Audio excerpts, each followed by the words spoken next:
Hello, all, and welcome to the latest episode of Chasing Green Arrows. I'm Bigman Bakar. I'll be joined very shortly by my usual co-host Gianni Buttice, who's driving back home actually. So he'll be with us in the next 5 minutes. It seems like a lot has changed since the last time we spoke on stream. Luckily, I don't have Isak, Cunha, Mateta, all those guys in my team, so I've avoided the flag somehow. I've been in a very lucky position where I've avoided some of those flags, but it's been all chaos has sort of broken loose, and a lot of people are struggling with their chip strategies, with flags in their teams. They're considering potential hits, potentially even activating some of their chips early. So we'll dive into all of that and go through some of that discussion once Jani joins. We'll do a much deeper dive into it. Last week feels like an eternity away. Game week 27. I've in fact just had to check my score from game week 27. I got a 64 pointer. Uh, the blank from Palmer still remains fresh in the memory. I mean, it was unbelievable how he blanked against Southampton when Chelsea got, they won 4-0. I actually wasn't watching that game. I think I was watching the Bournemouth Brighton game, which was sort of on at the same time. And every single time I received a notification of a Chelsea goal, I was, very excited, and I was, automatically in my head, I assumed that Palmer must have scored or assisted at least. And turns out that every single goal somehow managed to dodge any contribution, dodge all the points. So it sort of reminded me of the Salah 9-0 blank when Liverpool won 9-0. I think it was last season, and Salah somehow managed to dodge all the points. Then again, Palmer had like two big chances, and he was pretty central to how Chelsea were playing. But sadly, he was unable to get the returns. I think that was sort of uh, it didn't feel exactly as bad as it could have been, because Salah also blanked at home to Newcastle, got just a single assist, which feels like a blank for Salah, which wasn't much. So I'm glad at least the damage was limited, because when you look at the effective ownership, Salah had an effective ownership of close to 160%, and Palmer was just like 120%. So I actually talked G into it, and I remember WhatsApping him as well when the games were going on. So I'm sort of glad that we got away with it last week. I mean, Levy Colwell was an absolute hero for me, and he was actually a godsend. He has been a terrible asset to own. I think I've owned him since like game week 12 or 13. And this is actually the first time he's actually gotten something of note for me. But I'm glad it's better late than never, and I'm hoping that I can use him against Leicester this week as well. I still don't own Daniel Munoz, and that's just been something which has constantly been frustrating me every single week. Uh, we'll also dive into the Bournemouth mids. Dango is someone who's a bit of a question mark at this point now with Evan Nelson back. We don't exactly know which of the four will line up with Bournemouth. Clivert played really well, scored a sensational goal. So even though he was the one who was relatively getting subbed early a few weeks ago, now he's probably um, one of the most nailed ones in the squad. I'm not exactly sure how that will pan out as well, but it will be super annoying if I've bought in Dango just ahead of his game week 29 fixture for him to miss out in game week 29 and game week 30. That would be a big problem. João Pedro, I've been lucky enough to keep him so far, and he's done actually really well. 20 points in the last two fixtures, and it's just been down to luck, to be very honest. Had I had, let's say, a couple of free transfers a couple of weeks ago to get rid of him, I probably would have sold him for someone like a Cunha. So that swing where I didn't exactly have a transfer available, and I didn't want to make that transfer a hit, has been massive, because Cunha has just gotten suspended because of the red card. He's just going to miss the next four fixtures, and João Pedro all of a sudden is back in the Brighton team. He got an assist against Newcastle in the cup as well. Has been playing really well. Has been player of the match, I think, in two of the previous three games.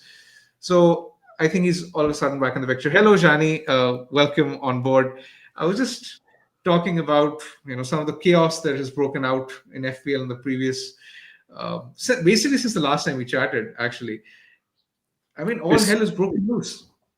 It really has. Like, I can't remember an FA Cup round quite like it. Flags galore. Like, the ridiculous amount of flags. I mean, we'll show my team later as well. I know the producers got a graphic of my team, but honestly, I don't know where to start. There's so many problems. I mean, your team doesn't look massively affected. And just heard you say, like, being on the likes of João Pedro, amazing. Like, so good that you kept him. You It literally was were lucky. giving him one more week, weren't you? And it was like, oh, he's back in the 11 and getting you Like points. So, yeah. a couple of game weeks ago in game week 25, I made two free transfers. I remember I sold Eze for Trossard and I sold Rogers for Dango. And that week, I made those transfers specifically keeping in mind that I'll have enough funds to move from João Pedro to Cunha the very next week. And the swing has been ridiculous. So I guess I got very lucky over there. And yeah, I was mentioning on stream as well that I've somehow up till now I've managed to sort of avoid all the flags. So that's sort of worked in my favor. But a lot of people are panicking with the state of the injuries in their squad. I saw your tweet and I saw your team as well. It's a sad state of affairs. So what are you planning, Johnny? Let's jump into your team actually, because with my team it's fairly straightforward. I don't think there's much to discuss. I think this show should be dedicated more to your team and the flags in your team. It's crazy. I mean, my team will. Yeah, let's go through Ben Credin's latest chart. Let's go through my team and then yours. So look, let's go to my tweet first, because if we're going to talk about the individuals, most relevant individuals that are flagged are part of this 15. So let's discuss. I mean, Lewis Hall is now a red flag, not an. I made this graphic on Monday, and Lewis Hall was I put as an orange. He's now a red, out for the season. That is today's news. We also obviously need to discuss Mateta, Cunha, Isak, and Dango. I put a question mark by Dango just because we don't know if Dango's in the 11. Like, what's your take on Dango? I personally don't think he'll be the 11. Evan Ilson started in the FA Cup, looked quite good.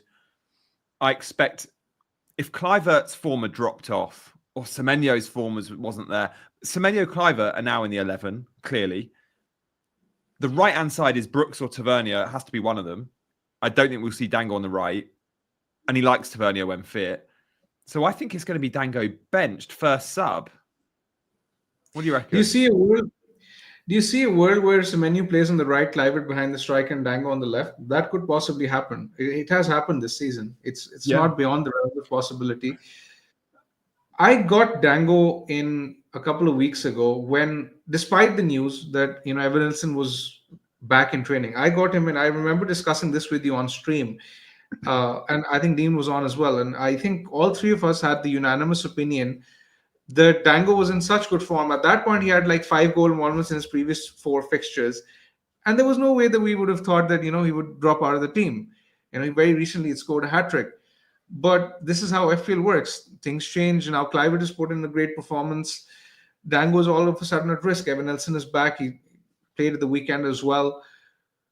Things are getting muddy. And, if he was to miss game week 29, that's another potential flag that might need addressing in my team. But then again, the next 3 fixtures are so good that unless I see evidence of him getting benched, would I bench him in my team or would I sell him? Probably not. And given the state of your team as well, I think Dango should be the least of your problems. Oh, annoyingly, Dango is a problem because I quite want to buy a midfielder, and I can maybe get to 11 players. Well, if Isak's out, I can't get to 11 because I haven't got a forward. But if Isak's around, I can get to 11. But Dango Crystal Palace mid is firmly on my mind because Rico Lewis should actually start this week. Man City have only got 4 fit defenders. Ake, Stones, and Akanji are all out. So Rico Lewis should start. So as things stand, I can get a 4-5-1. But I need all my midfielders to play, and I don't think Dango is going to start. So it's annoying because with all these flags, I want that Cunha spot I want to keep Mateta. I want to keep Isak. They both double in 32. I've got Cunha, who I want that to be Haaland, but I don't want that to be Haaland this week. That'll be my Haaland transfer in 30. So I don't want to sell Cunha yet because I want to get that the Haaland spot. So Dango to a Palace mid, Sarr or Eze is actually the transfer I think I'm perhaps most likely to make, or Lewis Hall to a defender, and play like a 5-4-1. But again, we don't know about Isak. We will hear more this week on all those players mentioned. And again, I need to know more about how long Mateta's out for. But yeah, flag central. About your question on the right-hand side for Dango, Semenyo on the right, Dango left. I just want to come back to Tavernier, who's been injured. I never pronounce his surname right. I say Tavernier. I think it's Tavernier for some. He started 13 of the first 15 Premier League games this season.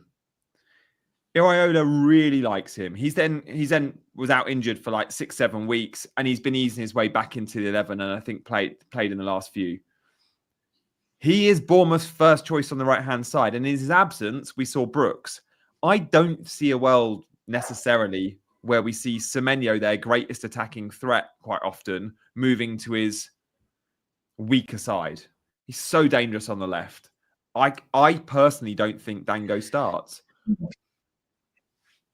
I think that's a problem. I think because sure, he can get minutes off the bench, but long term, if he ain't starting, we all need to sell him. See, that's the thing. I think irrespective of whether or not he starts, we just need to acknowledge that he's going to be a minutes risk anyway. Even if he does start, he's going to get taken off like 65, 70-minute mark. That's another issue. Having said that, I think that if he's starting and playing 60 to 70 minutes, a lot of people don't exactly have the luxury of getting rid of him because they have bigger fish to fry. So in that case, they might, just wing it and keep him for the next 2 fixtures, and then just probably wildcard in 30 or 31, get their way out of it.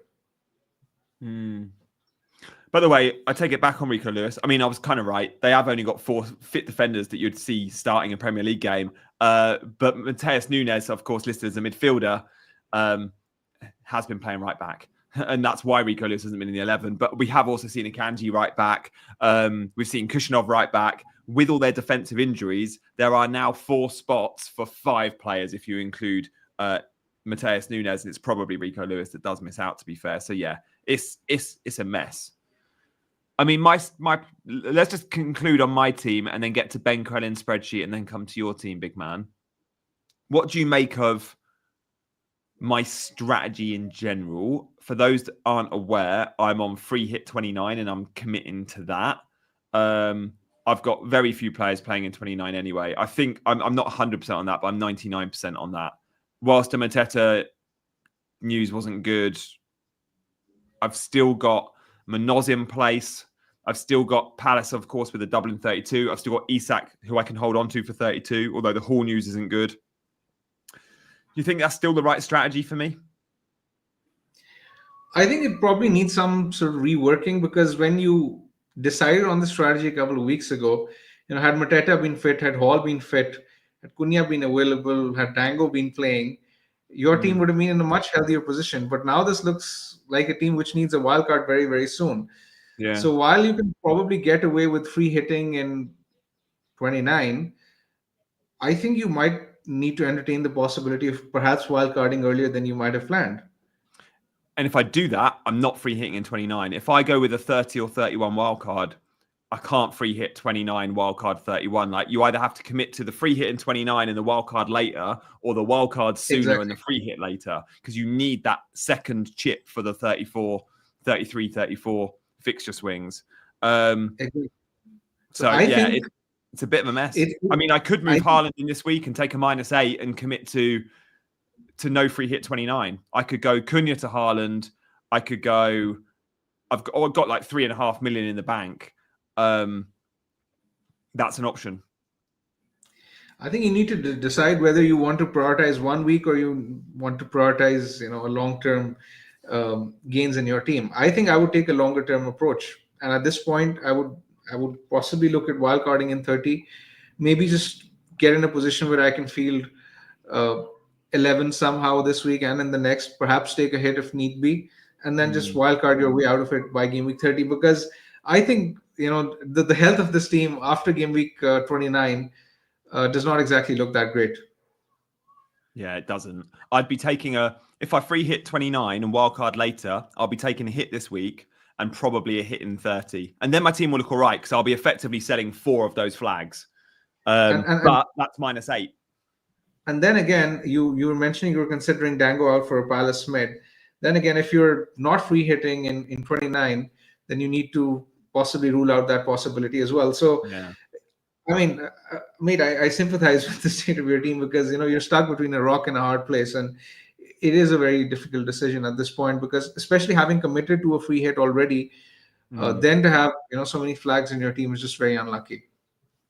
Yeah, and that's the problem. I'm kind of committed a few weeks ago, so my transfers haven't aligned to an idea of navigating 29 without the free hit. So, Yeah, I've been putting off making my team selection video all week. I've still not made it. It was meant to be out today. It's not going to be out till Friday, maybe. Like I don't want to make a video on my team until I know what I'm doing. So look, let's get to some of the individuals. Trent Alexander-Arnold, does he start? What do you make, big man? If he gets 70 minutes versus PSG tonight, it's the Wednesday, Tuesday turnaround for Liverpool. Do we fancy Trent to start versus Southampton? Bradley's obviously injured. And again, let's talk Salah minutes as well. I mean, irrespective, I'm going to play him in my team, and I do think that he'll start personally. I do think that he's going to start. Yeah, just especially because Bradley's injured, I don't see him getting benched personally. Because had Bradley been fit, I would have given more of a thought to that possibility. I think Trent will start. I don't think he should be that much of an issue. I think let's discuss the flags one by one, and then we'll come to captaincy as well this week, because Salah versus Palmer is going to be. I don't think it will be as popular debate this season, because a lot of people will be spooked by the Palmer blank, but it's still a debate we need to have as content creators nonetheless. So I think let's start from Cunha. Actually, he's the most popular player out of all the flag players that we see. I assume Isak will be fine, so I'm not discussing Isak. If Isak is ruled out, or if he's a doubt, then we can discuss that in our Friday stream. But for now, let's assume that it was just Eddie Howe did mention there was tightness, so the assumption is that he'll be okay. Well, there's another sort of school of thought which thinks that he might not be risked, but at this point in time, we can only make educated guesses. Let's talk about Cunha. Who do you think are the best replacements? What should owners do? I mean, owners have to sell because he's out for 3-4 weeks. I mean, who do they go to? I mean, for many, they were planning on using the Isak spot to get to Haaland, right? That like many. Now, if you can find the funds by downgrading a Trent or a Palmer next week, and you leave Cunha in your team to get to Haaland next week, Cunha to Haaland would be like, try and use that spot. Is there a way you can work Cunha to Haaland, everyone? Like, that's what I'm looking at. I don't know if I can, because it's huge downgrades elsewhere. You need to sell Salah. It's as simple as that. No, I can't do that. I'm not selling Salah for Haaland. You'll have to sell Salah. I think I will. I think I will in my team. Wow. Currently, that's what I'm leaning. Palmer fine, Trent fine, but not Salah for me. I assume a lot of people won't be making the move because of Salah's form, but I think because of his price and because of the fact that he won't have a double, and because he won't be captain in most weeks, I'm comfortable with the idea of selling Salah personally, even though it's scary. But I just think it makes too much sense with the way I play. But I can totally understand why it won't be as popular in the community. Yeah, although it will become popular in the community, mate, because we know next week there's going to be a ton of big name content creators, yourself included, that will make that move. They will get Haaland in and Salah will be their cash cow. And even if people hate it now, when they see you and 4 or 5 other big names doing it, they will just copy it. They will go, oh, if Big Man's doing it, if Andy's doing it, then fine, I can do it too. So it will become a really popular move. I just want to go on record now and say, I absolutely will not be doing that and I hate it. But that's not to say it's the wrong move at all. It's going to be really interesting. We had a huge swing earlier in the season. Those that got Salah early were rewarded. Those mugs like me that kept Haaland and kept captaining him and didn't even own Salah were massively stung. It was the wrong call by me. I'm now going the other way. Let's see, because again, it could be quite swingy. I don't think it'll be as popular, Gianni, because when you look at Palmer's form, for example, a lot of people would rather find Palmer as an easier make weight to facilitate Haaland. I think a lot of people will probably sell Palmer to get Haaland in. That's why, especially considering recent results as well, right? Recently, bias will play a part. Palmer's been off form, hasn't really performed. Salah's been scoring for fun every week. So, yeah, I doubt that it's going to be a move that will be popular, even if some of the content creators do it.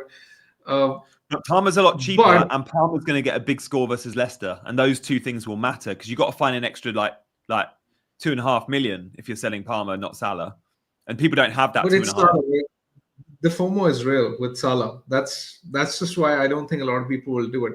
What actually is sort of swung that decision for me, and I mean, obviously, I I'm still sort of open to changing my mind in like a week or so. But what sort of swung my mind towards actually making that transfer is because when I looked up what my wildcard team will look like if I wildcard in game week 30 or 31 actually is more probable. Um, I think I would still have Haaland over Salah. And that just makes selling Salah easier because if I'm not entertaining the thought of having him in my game week 31 team because of his price and because the fact he won't be my captain, then I might as well sell him in game week 29 and possibly avoid a hit. Yeah, okay, nice. Well, look, it's going to be really interesting. FPL Amateurs just joined. Is it basically a hold and wait week regardless of strategy? If you've got that luxury, FPL Amateur, big man does. I don't. Like, if you're on free hit 29, then it's not a wait a week. It's you need to be active. And if you've got Lewis Hall, by the way, in terms of top replacements, if you're on free hit 29, go and buy Daniel Munoz. It will be the easiest defender transfer you make all season if you own Lewis Hall to Munoz. If you're not on free hit 29 and you need a player in 29, 8 Nori looks like a good call. Now, I'm probably on free hit 29, but I already own Munoz. So I'm looking at like Gvardiol. I'm looking at Mark Gahey. I'm looking at Dan Burn, like maybe even Van Dijk, players that maybe don't play in 29, but will double in 32 or 33. So yeah, it's a little bit all over the place. I mean, Mateta, we'll get an update on him, big man. Glasner will give us one. Very likely to be around for game week 30, though. That's around a month away. Yeah, he should be fine for that. But for the immediate couple of weeks, I think he'll probably struggle to make it. I would imagine. There's no way he's playing in 28 and doesn't have a fixture in 29. So is Mateta a sell? Don't know. Before we come to Mateta, let's just wrap up on Cunha. We were discussing Cunha replacements. Go on. So who do you think is the best replacement? We don't exactly have too many players to go off. You mentioned that we can possibly use Haaland as a make weight, but I assume let's just assume a lot of people don't have that luxury with the funds and with the number of free transfers at their disposal. Maybe Chris Wood. I was looking at Chris Wood as an option for perhaps my team myself. I haven't owned him all season, but as a short-term fix for 3 weeks, he's all right, I guess. Nottingham Forest at home to City. So the City defense doesn't really scare me at this point, given how they've been conceding, big chance for fun. And Forest home are all right. And then they have Ipswich, and then they have Man United at home. So 3 decentish fixtures, I would say. If not amazing, they're still good fixtures. 3 fixtures, I would expect Forest to score. And if they would, then I would expect Wood to be involved. Yeah, I mean, he's going to, like Kushinov marking, like, welcome to the Premier League. Like, Kushinov's rapid. He's probably quite comfortable against a variety of centre forwards. He wouldn't have played against many like Chris Wood. Chris Wood will rested for Forest on Monday night. He'll go into that fixture expecting a goal. And then you obviously want Wood in that blank game week of 29 where he's got Ipswich. So, yeah, Wood's a great buy. I'd rank him right at the top there as well. I also think you can have a look at, like, obviously we talk a lot about the Brighton forwards, whether it's Welbeck or Pedro. Vissa's always an option. But Evan Nilsson, no one's talking about because he's been out so long. Evan Nilsson is the number 9 of a very attacking, good-looking Bournemouth team with pretty good fixtures. And he's like 1% owned. So if you want a proper differential, I quite like Evan Nilsson. Yeah, I think Evan Nilsson will be fine as well. It's just that, that 1% concern of his minutes, or he's just coming back from injury, maybe the chance of slight recurrence or the early sub. That's the only sort of slight thought in my head. That's the worry.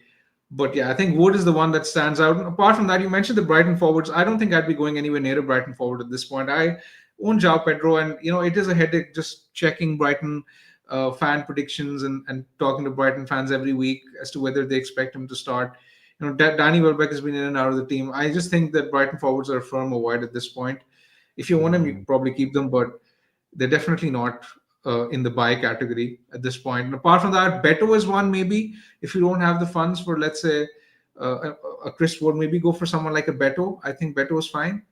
He's got the 2-week window as well. For those wildcarding in 31, if you just want 2 good fixtures, Beto ticks that box. Yeah, it's Wolves away, and then it's West Ham at home, which is decent, I would think. And then in game week 30, it's Liverpool away. So yeah, over a spell of 3 weeks, 2 fixtures at decent. One is really tough. So I think, these are the 2 forwards I'm potentially considering for my own team. And I think for someone with Cunha, they can potentially look at these 2 as well. I own NDI, by the way, so I'm looking at potentially selling him. I still own him. Yeah, okay. What about some in the chat have mentioned Marmoush? I just want to give a shout out to if Gakpo doesn't start for Liverpool on Wednesday night, if he doesn't start against PSG, he'll almost certainly start against Southampton. Almost certainly, because it's Wednesday, Saturday, Tuesday. I don't mind if you're looking for a short-term punt. You get Gakpo versus Southampton. Like, let's just check his minutes on Wednesday night. And then Marmoush, yeah, like I think many like Marmoush, but probably don't see him in that top-tier category yet, given it even with his price point. And he just simply, we don't think will cover Haaland. But big man, let's just see your team. And then let's see the Ben Crellin's latest sort of ticker, because so many will be clicking on this video for your team selection. And we've obviously talked a lot about players that you don't own, but you may, many will for replacements. Liverpool 9, Southampton 0, says Maliki. Yeah, we'll show your team in just a second. Just waiting for our producer to load it. It might be having tech issues. But in the meantime, yeah, looks like FPI Amateur says Lewis Hall is dropping in price tonight. Just check your sale price.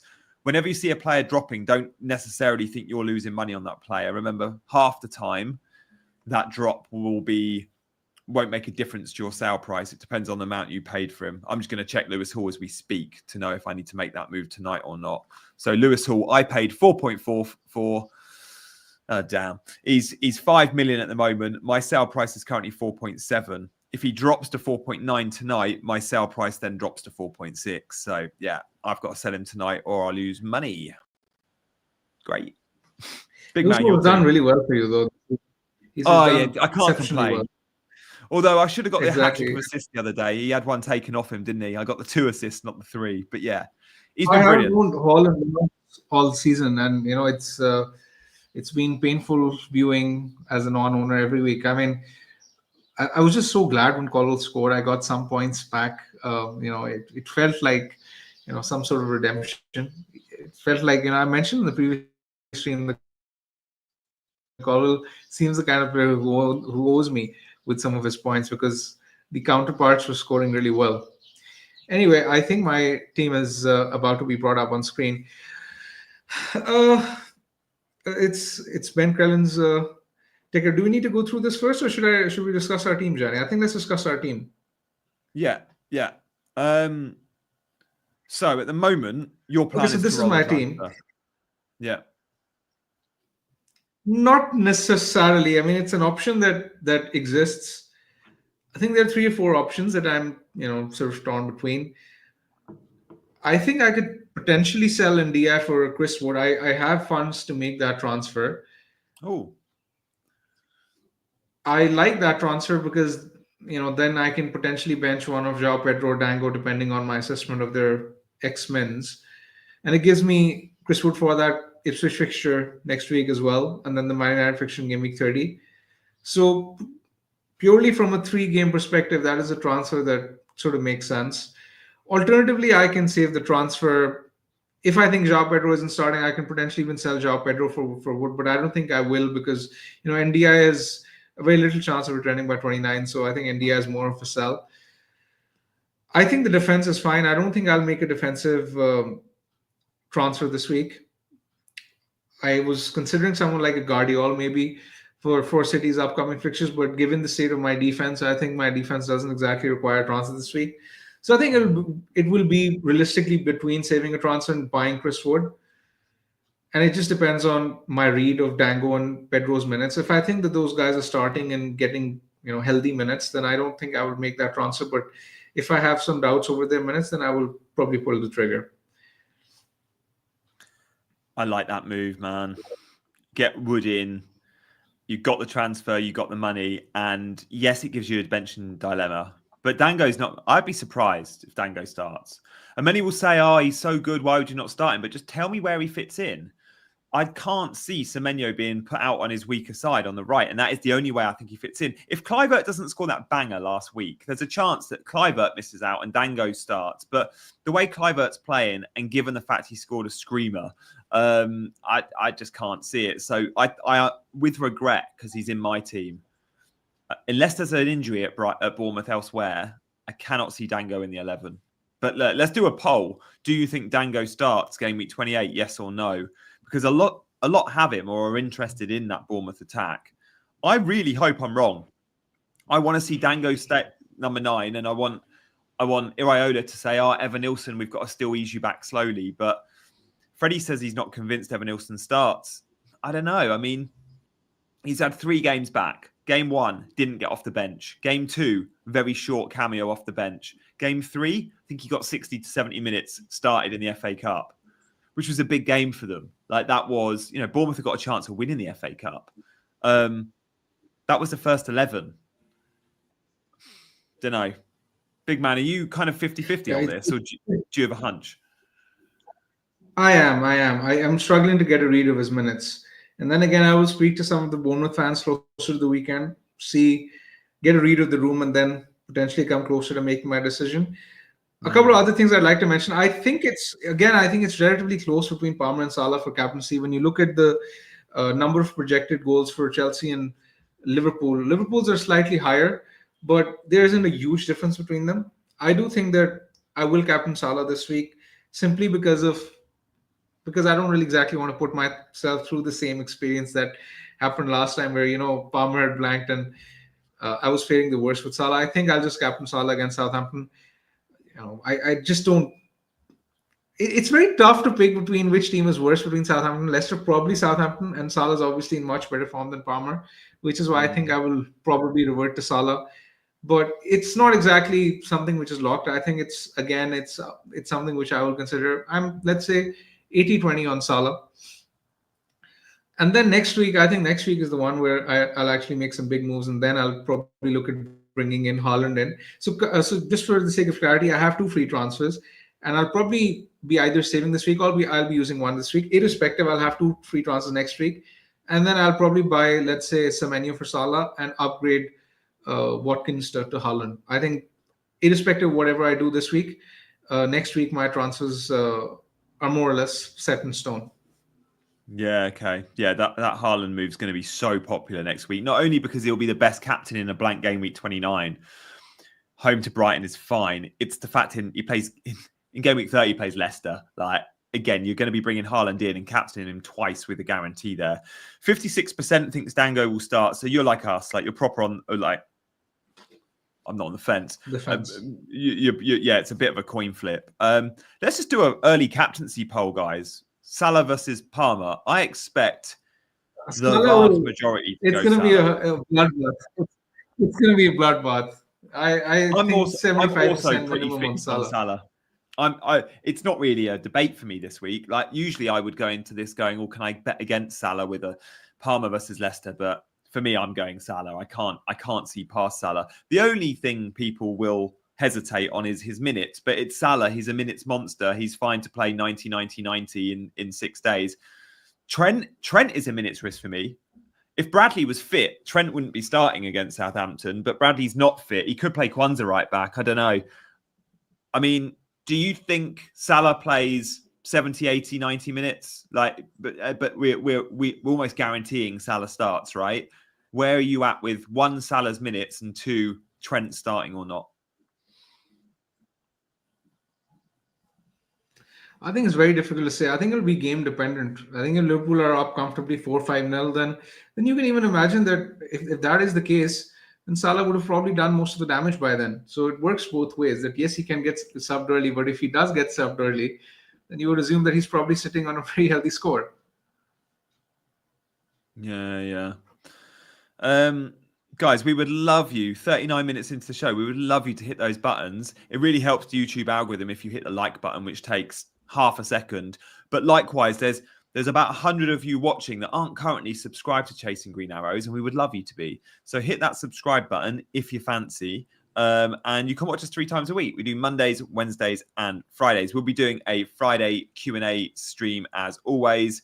And there'll be huge news on Friday because the press conferences feel like they matter more on Friday than they have done in a long time because we want updates on so many of those flagged players. So big man, Chris Wood. I mean, for me, selling and die makes complete sense for you. And I Yeah, want to hear your thoughts. I mentioned You Palmer. shared some of your thoughts on Bournemouth. You shared some of your thoughts on Dango. I want to hear your thoughts on João Pedro and as to whether you see him keeping his spot in the lineup and starting this week against Fulham. So because I own Dango, I've obviously looked into it a lot and done. I've not spoken to any Bournemouth fans, but which is a good idea. But just looked at substitution order and minutes and Evan Nilsson's journey back. I'm less interested in Brighton, but I've done a bit of research, I guess, just because I'm into that sort of stuff. The key here is Rutter. He's playing so well, and he's playing so well in the João Pedro role. So João Pedro's entry to the team of late has been as the number 9, Rutter as the 10. Welbeck is absolutely Herzler's boy. He loves Welbeck, and when Welbeck's fully fit and firing, Welbeck's in the 11.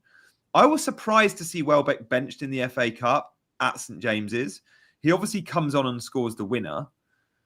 But was he benched because he's still being eased back after a layoff? And Danny Welbeck, we know with his history of injuries, you have to be careful with him.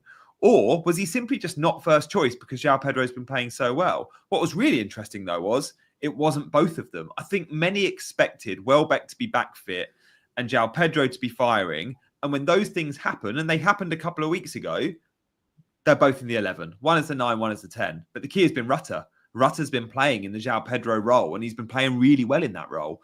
So I don't know how Herzler sees Rutter's 10 play versus João Pedro's 10 play and what he's happier with. But there is a chance he's now viewing João Pedro versus Welbeck for one role as the number 9. And if that's the case, it makes them both risky picks. Would I sell? Yeah, it's really I don't difficult think so. to I don't think I'd sell him, though. I'd sell Dango easier, way easier than João Pedro for X minutes. I mean, I think the read of the X minutes is more or less similar. I don't think there's a huge difference between them. But then again, I've been on the brink of selling João Pedro for the past 2 weeks and I haven't. And then it's worked in my favor. So I'm always reluctant to sell him.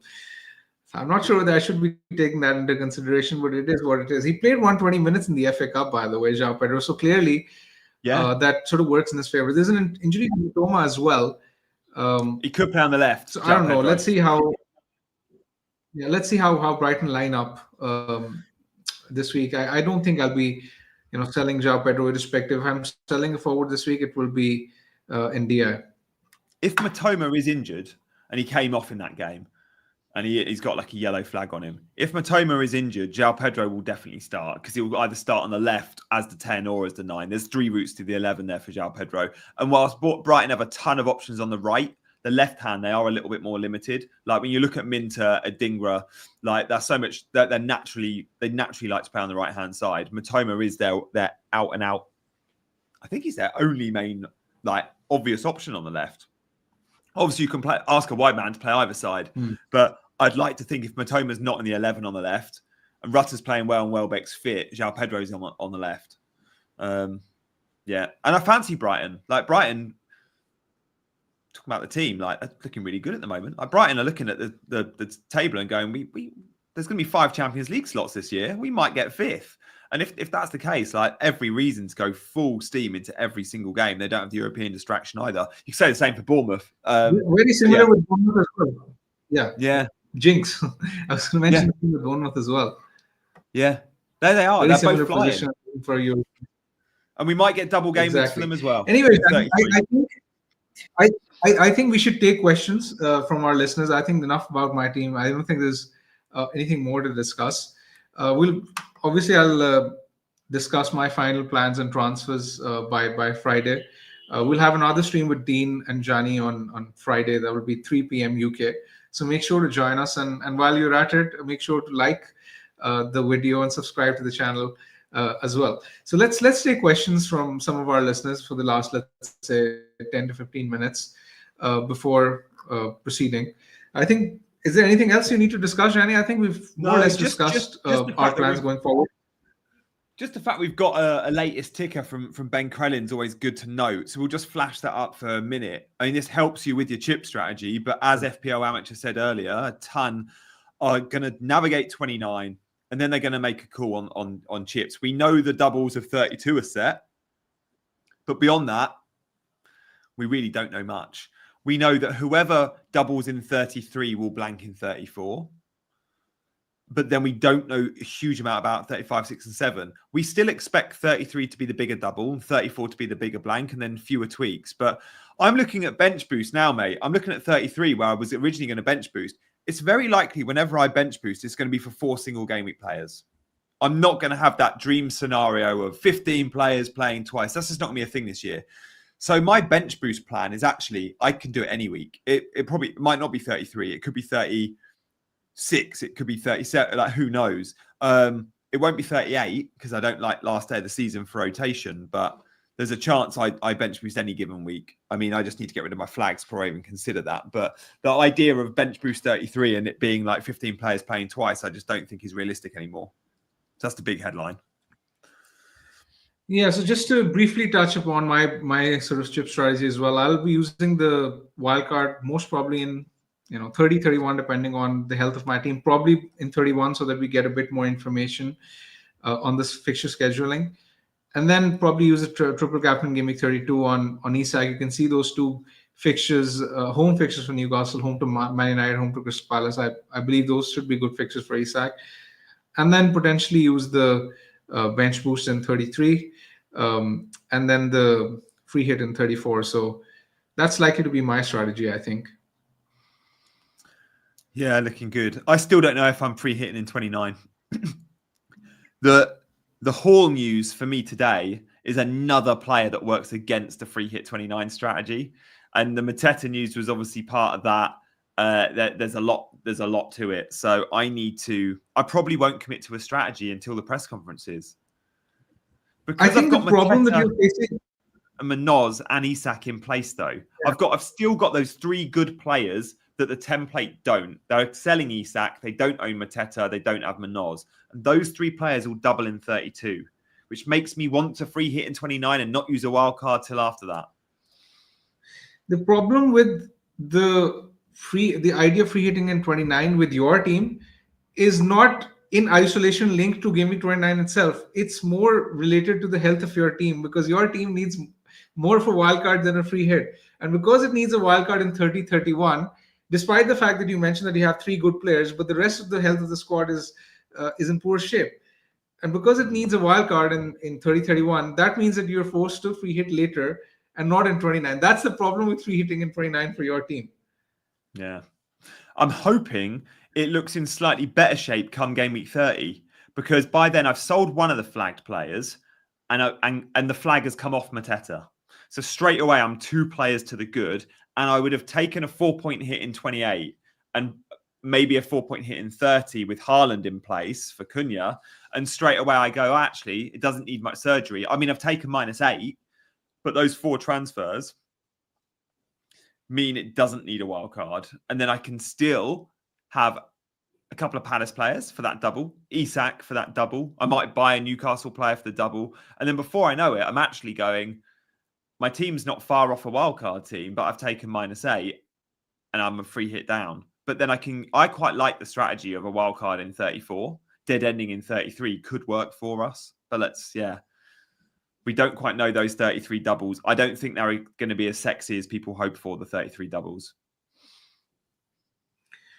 Yeah, let's see how they pan out. We know for sure that Newcastle won't be having a back-to-back double game week after the cup result. They won't be having a back-to-back double in 32, nor after that. So that idea of a lot of people, for example, have the system manager chip in play. They were hoping that they potentially get a double for Howe. That's probably not going to happen. They'll probably have to use a transfer on a manager should they decide to use that chip in those doubles.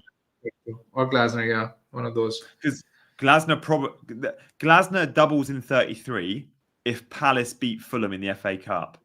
Now, we know from a couple of weeks ago, Palace-Fulham, we all saw it as a 50-50. It's still a 50-50, isn't it?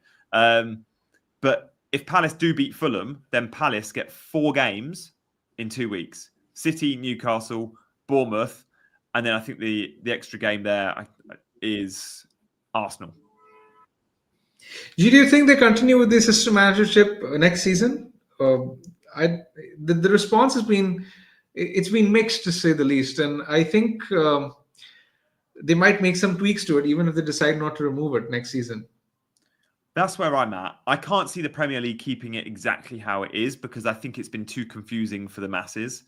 So I think they'll try and simplify it, but I don't know how you simplify it, but I would get rid of the prices straight away. I would get rid of using a transfer allocation between them. Like you should get a free transfer to move who you want to each week, or just don't let people use a transfer. Same with the club quota. Like, don't let it be one of your three. If you want 3 Liverpool plus slot, allow people to do that. So I think they'll make it. I don't know. I think if they keep it, they'll try and make it more simple. There's too many rules with it. I think they might reduce the table bonus. Oh, that's my favorite bit. It is fun, but that's the swingy part, which is the problem for a lot of people. So I doubt whether they stick with that. I tell you what, I just get think rid of the prices. The prices were rubbish. Like, Slot should not have been more than Glasner. He should have been bloody less. Get rid of the price and get rid of the transfers. You're right. I think using a transfer on a chip also feels a bit unnecessary, to be very honest. Yeah. It'll be interesting though. I look forward to seeing what the Premier League do with it. And again, they won't be able to start it from game week 1 because if you've got table bonus, the table's all over the place. So what would they bring it in by game week 7 or by game week 5? Like the table hasn't taken shape for a few weeks. So you can't do the table bonus. I think it'll remain similar, and they'll only sort of allow it to use it. Let's say at the same time when we're able to use a second wildcard, which is basically after January. From January. That'd be interesting. Yeah, and then the table looks a bit more accurate. Yeah, when the table is accurate, right? Because in the first, let's say even in the first 8 to 10 weeks, the table is a bit all over the place because the sample size isn't as big. So I doubt that they introduce it before like 19 or 20 game weeks. If they do though, if they introduce it that first international break, game week 4 or 5 or whenever it is, that'll be really interesting because table bonus becomes way more fun when the table's not fixed. Like if you come back against, let's say Fulham are top of the league because they've had 3 easy fixtures, and you're like straight away you can go hunting on table bonus. You won't get the doubles at the start of the season on the first half of the season, so you won't be able to get 4 fixtures for 3 weeks, but you will be able to get table bonus. So that'll be interesting. Indeed. Yeah. Let's take questions, Gianni. Yeah, let's do it. Guys, get your questions in and please hit those buttons. We're more likely to take questions that appeal to the masses. So think about that when you ask them. And guys, we've given you our teams. Big Man's likely to buy Wood. We're both captaining Salah. We're both confident that Salah starts. I'm still unsure, and I'm going to be spending the whole day today looking at various planners to think about my options are I'm free hitting in 29 or I'm taking hits. And if I'm taking hits, I'm probably not wildcarding. And that would mean no free hit and no wildcard. Malaki is asking sell Dango for a hit for game 29. I don't think I'll sell him for a hit. I don't think so. Yeah, I mean, at Spurs, you feel like half an hour against Spurs is still good. Eddie is asking, I got a question. I got Cunha. I can't go to Wood. I'm 1.1 million short. Would you get Evan Nelson in? Yeah, Evan Nelson is a good shout from I think Gianni suggested earlier. I think if you're a risk taker or you're more of a maverick manager, then you can afford to take that risk. If you're a risk-averse manager, you can go safer with the minutes with Beto. Matthew is asking, would you sell Trent to Guardiola or Munoz in game week 29? Probably going to wildcard in game week 31. I personally don't mind it. Munoz is blanking in game week 29, by the way, so I assume that Guardiola is a better pick. So I wouldn't mind Trent to Guardiola personally. Yeah, you can't go Munoz if you need a player for 29, mate. So I do think Munoz is the standout for those on free hit, though. Ait-Nouri is also worth looking at. I like Ait-Nouri if you need a player for 29. He's got Southampton in 29.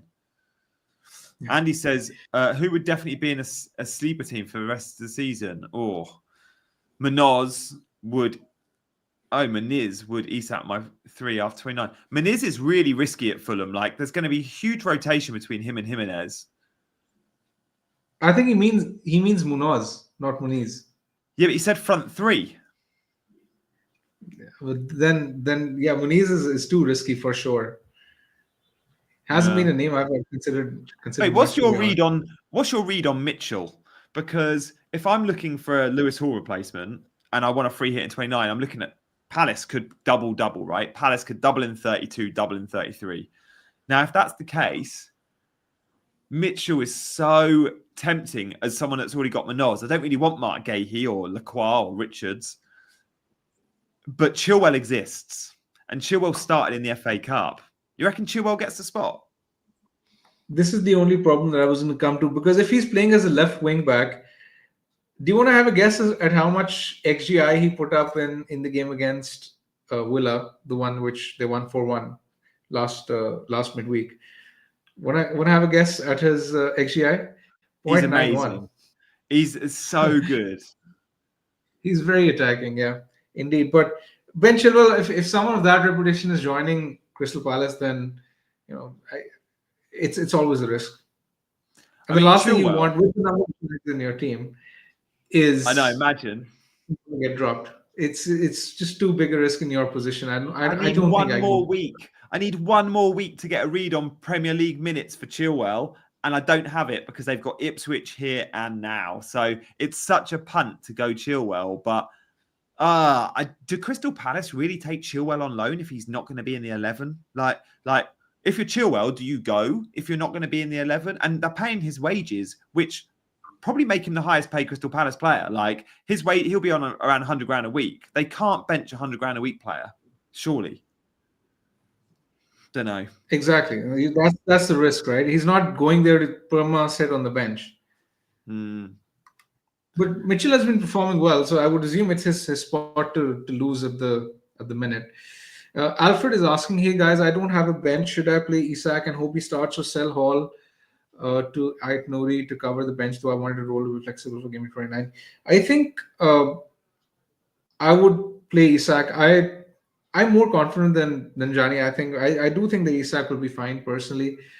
Yes, there's a risk that he might not be risked for the EFL Cup final, but I think as long as he's fit, he's going to play. Eddie Howe did say something along those lines as well.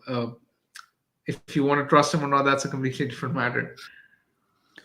Yeah, come on, Isak. We need you. It is a week between game week 28 and the EFL Cup final, so 60 minutes for Isak is possible, very possible. Who do you rate as the best budget keepers? I quite like Henderson, you know. I think you nailed it with Sells early on the season. Sells was, he's been unbelievable so far. I had Flecken, and he was, more. I had him for like 20 weeks, and he didn't do much. But now all of a sudden, Brentford have been doing well in terms of cheats. He's done actually really well. So I haven't really gotten it right with some of my budget keepers this season. Yeah, it's such a tough one. Just knowing Palace could double, I quite like Henderson. Henderson will be popular. I think if I was picking one from now on till the end of the season, I think Henderson would definitely be in my squad as well. Yeah. The thing with Newcastle is I'm not exactly sure. I mean, there's Pope, there's Dubravka. Do you think Pope will keep playing permanently? Dubravka, he was playing over Pope for quite a while, but I don't know. That position in Newcastle doesn't exactly fill me with a lot of confidence, because I'm not sure whether any of them is 100% nailed. No, I was looking at Pope a couple of weeks ago as someone I thought I'd own by now. And seeing him struggle to get back to the 11, Dubravka kept his spot. Dubravka was going to go to Saudi in the January window, was given some sort of assurance by Howe that he's going to play, so stayed. He'll still be off to Saudi in the summer but Newcastle aren't happy with Pope either. Pope's returned to the 11, not been good. And only the other day I saw they've agreed to sign James Trafford from Burnley. So there is a new goalkeeper coming to Newcastle in the summer, and James Trafford will be number one, the England under-21 keeper, of course. So Nick Pope's going to be a backup, which he won't be happy with. But yeah, Howe clearly isn't overly happy with him. Dubravka's 37, 38 years old. Like, he doesn't want to be playing him. Agree. We have a question from Linus J. Best Cunha replacements. We discussed this at length earlier in the episode, if you can go back and watch. Last question is from Sokan. On what Salah minutes does Palmer captain become viable? This is a good question, actually. 65, Gianni, what do you 70, reckon? 70. 70? But we just can't, we don't know. I think 70, 75. I think 75. I think it's higher. It must be higher. I mean, because you'd expect Palmer to play close to 90, right? If Salah's getting 75, then I think it's perhaps advantage Palmer. Knowing Salah does all his damage from 75 minutes onwards as well. Yeah. Just last question I saw was around the free hit. Around how many players do you need? No, sorry, not free hit. How many players do you need in 29? In 29, if you have 9 good players, you're fine. I agree. 9 good is better than 11 names. Oh, big man, thank you so much. It's been loads of fun today. We're going to be back on Friday. Yeah, no, it's been great. We'll be back on Friday at 3 p.m. because there's going to be loads of press conferences. They usually finish by 2, but there's always a couple, like 2 to 2:30. And we just want to give you a proper comprehensive roundup on Friday. So 3 p.m., slightly different change of time this week. So 3 p.m. on Friday. Hit that notification bell when you subscribe so you know when to catch us. And we will see you then. Bye-bye.